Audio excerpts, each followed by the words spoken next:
Tape 2, Side 1, Rabbi Lev. That's your question. Yes, was there anything else that you feel that I haven't dealt with that you would like to respond to?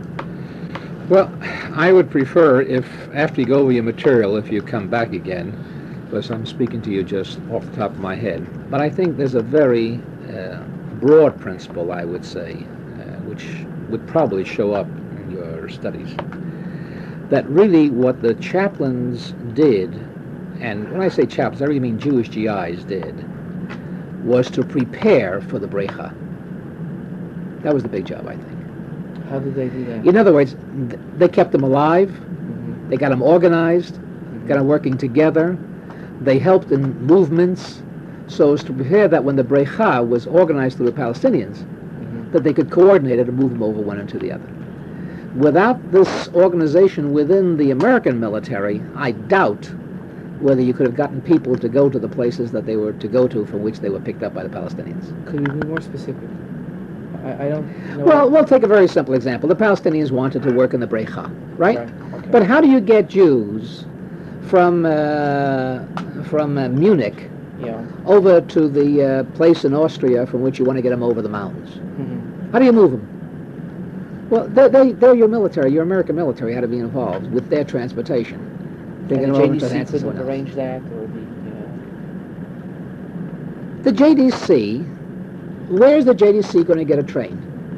Go to the military and ask them. No, the military isn't going to give a train. What are you giving them a train for? What do you want a train for? Be the questions. Whereas this way, you take a train, and it's moving over to there with certain supplies. So you throw in a couple of hundred Jews. But the army knew about it. Not officially. It closed the eyes. That's what I'm talking about trains. Right. Or it made stops which otherwise it shouldn't make, so they could be picked up by Palestinians at a certain place and taken over. Or you had to get them to the southern France, to a port. There's a ship there. How do you get them to the southern France? Palestinians couldn't get them over there. Palestinians could operate to get a ship, to get what is approved, to have a little camp down there, buy it from France, because France now is in control again. It's not an occupied territory anymore. But how do you get them from Maidenek or from Feldefing or from any one of the other places? Or if they're even by this time they're in Wiesbaden, you got 500 people who say, yes, we want to take that risk and go to Israel with our peklock and everything that we have. How do you get them down there? Remember, this isn't a case of people having money. There are civilian trains and civilian transportation. So you got to get them in there, whether you get into 2 or 3 trucks of the Black Ball Express, or you get into some trains, or you get into something else. So it's from this point of view, I say, that if it hadn't been prepared and organized and set up, and then later on handled this kind of transportation, you wouldn't have. Did you talk to Schachter? Yes. Schachter must have told you about trains and so on and so forth. Was he involved in that? Well, he was involved only with taking out Jews to Switzerland. To Switzerland? 16-year-old baby. How did he get them out? How did he get them out? Marcus also took out. Yeah, how did he get them out? So this is the kind of stuff that they were doing. They were intermediate people who could take off for 3 or 4 days a week, and it was easy for them, and nobody bothered them, whereas the other people, were bothered. Where is he? What is he doing? The morning checkup and stuff like that. Now, the only question I would have is, are we attributing too much to the chaplain when most chaplains told me, for instance, that they did not need to establish, or they helped establish. In other words, if the will to live and survive and to rehabilitate themselves wasn't there on the part of the survivors, then it would have been very difficult for the chaplain to do something. I can't tell you that, because that's, these are personal reactions of what people lived at the place and dealt with it. All I can say, when I use the word chaplaincy in this, I am talking of that overall effort and medium for things to happen and to occur. That's what I'm talking about. It's what I would call perhaps the conveyor belt. They perhaps didn't manufacture anything, but they were the conveyor belt which brought A over to B, which moved from this place to the next place, which moved everything that was going, because they were on the inside and they made it possible that certain things were occurring. And I think this is really the greatest service they provided. I don't know, there must have been a number of people who were absolutely innovators. And there must have been some people who were not innovators. Take, for example, when Klausner issued the Talmud there and had it reprinted on army presses. Well, who knows if that's the most important thing, but as a morale factor, it did tremendous thing for those people over there, that as a committee they'd organized themselves, they were a unit, they knew what they wanted, they could speak for themselves, and they had back to Torah and learning and so on as the bulwark from which they operated. So I don't know if Klausner decided upon this or the committee decided upon it, but certainly he made it possible that here were the printing presses of the Army, trucks all over the place, who were accustomed to putting out magazines and material for the special service material and daily bulletins and everything else that goes out over these things, maps, you know, everything else, and they're empty. They're not doing anything, and people don't want to do too much. He gets them to do and manufacture this. That's a great thing. Is there anything else? Actually, I can think of now. I can say to you that, in reference to the question you raised about this gentleman, when you are a Jew and live only with Jews, your mind always has the Jews and everything. You think everyone is watching and everyone is looking at everything you're doing. But the military is such a complex picture. You have no idea the problems with which a military handles as it moves along, and especially an American military as opposed to other military, because we do so much for our men. From venereal disease problems and where they get it and how it's organized for them, to having their ice cream and having fresh eggs, all the way through to disciplinary problems, the whole question of giving out medals. There's just no end to all the things that are involved. No end to it. To the booty they were picking up. So this is just one of the little things that was involved in there, and they were glad that they did not have to assign special officers for this thing, but that some of the Jewish personnel were taking care of their own. I just remembered that there was another point that I wanted to raise with you, and that is that towards the end, in 1948, there were some chaplains that had to be removed because of they were making money. I don't know of any. Well, I mentioned, well, Mr. Hyman, Abe Hyman, mentioned to me, he pointed out in a, we were at the JDC archives, and we were looking at some material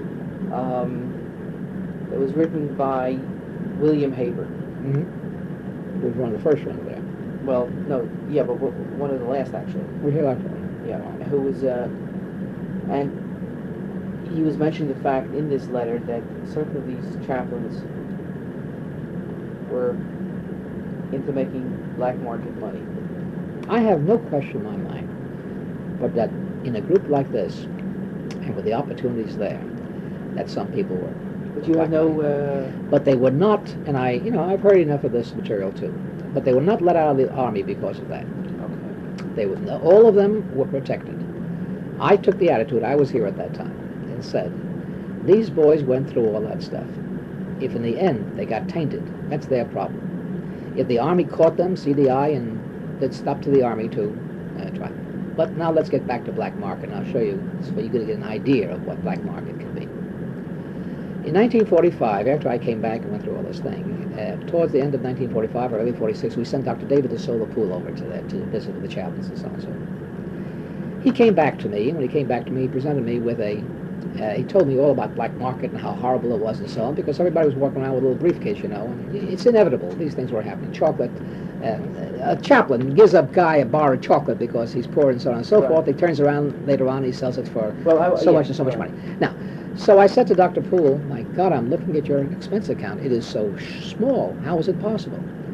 He says, well, Arya, he says, my means are, I don't have to have too much, he says. You're allowed a carton of cigarettes, 2 cartons of cigarettes a week. He says, so I got 2 cartons of cigarettes. He says, I don't smoke. So for the chambermaid, I left 2 cigarettes. When I went out to eat, I'd leave as a tip a cigarette. A cigarette was worth $1 that time. And I looked at him, I said, Dr. Poole, do you know you were in the black market? Now he, of all people, So that almost anything you touch, I'm just proving from this point, that almost anything you touch is black market. The Jewish chaplains ran services. I'm talking, this is 47, 48, when they're moving out. Well, they came to these services. What do you think they were doing at these services? They were finding other Jews, and they were exchanging. Black marketing was going. We had a point in 48 and 49 where we had to almost say that you can only have service for Jewish GIs. Be very careful of anybody else because they'll get you into trouble. Do you have any idea how many people were asking Jewish chaplains to send money home through the military postal system to people here and people there and get deposited here and deposited there? They didn't want to be caught with it. They had no place to put it. All kinds of things were happening. There are all kinds of manipulations. And I'm sure that a number of chaplains may have lined their own pockets. What's new about it? You're seeing it today in the press with the people in Israel are having problems with some very important rabbis at the very top who are doing this. So what else is new? The President of the United States did it. Everybody else did it. So what else is new? So this thing must have happened, and of course it bothered people like Haber and some of the others about the situation. But again, when you're up on top, you're very cautious and you're very careful. I used to spend $5 million a year for supplies for the military. Well, heck, I never got a penny for it because I was young and I knew you had to be careful. I didn't let anybody buy me a dinner even at that time. But when you're on a lower level, you're dealing with all that schmutz and all that stuff in there, it's inevitable that you can't always say no. Someone gives you this, someone gives you that, you pick up this, you pick up that, you give here, you give there. There's dreitsach enough on all sides. So that when you see it on top and one or two cases come out, you'll say something. But I'm sure, therefore, that a number of people may have become wealthy. And boy, if you're an old hand at this and know what it's all about, and you come in at age 45 and 50 with long experience, you can make a lot of money. Weren't they making it over in Vietnam? Any place you go to, you're making it. The couriers, listen, I know back in 44 and 45, if you had a chance to go from England to France, you had a chance to change money so fast that you could just make it on pounds, which you could turn into money. Because we were trying to keep money at a certain level. So if we came in with our dollar bills, our gold dollar bills at that time, you can buy all the francs you wanted for that thing because they wanted gold dollar bills. They needed gold. They needed dollar bills, American money. And then you bought all these francs up cheap. In the regular rate, it was, let's say, 5 for $1. But you could buy them 8, 10, 12, 15, whatever it was. Then when you came back to London, you went through the American system, and the American would give you for every one of these things on the rate of 5 for $1. You were making money. You could always make money. And almost no one just automatically changing it happened. Now, how many people would line up when they came into France to go to the army finance section and there get 5 for $1? When if they went out and went into a restaurant and ate and gave them a dollar bill, they gave you change twice as much as what you had in there. It's inevitable. So black market is something you recognize and have, and the top people will always have to speak about it, just like some top people have to speak about prostitution, when prostitution will go along with the military. It's inevitable. No, but in other words, I'm only concerned that it affected their...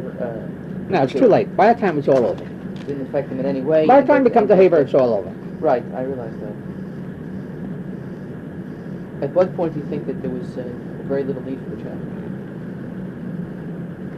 I think just about that, about 48, when UNRWA cleaned up the whole thing, and the Brecha did what it was, and the Israel became a state, and you no longer had to do anything surreptitiously, and anybody who wanted to go would go, that you had this thing cleaned up.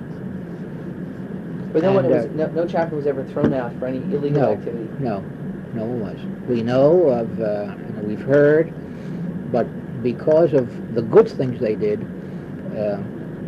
I don't want to know any more about it.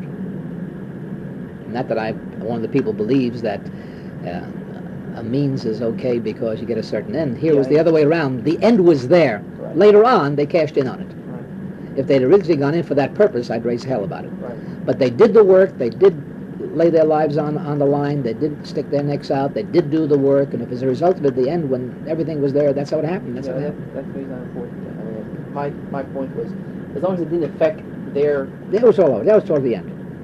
None of this in the beginning, there was no money. These DPs didn't have any money.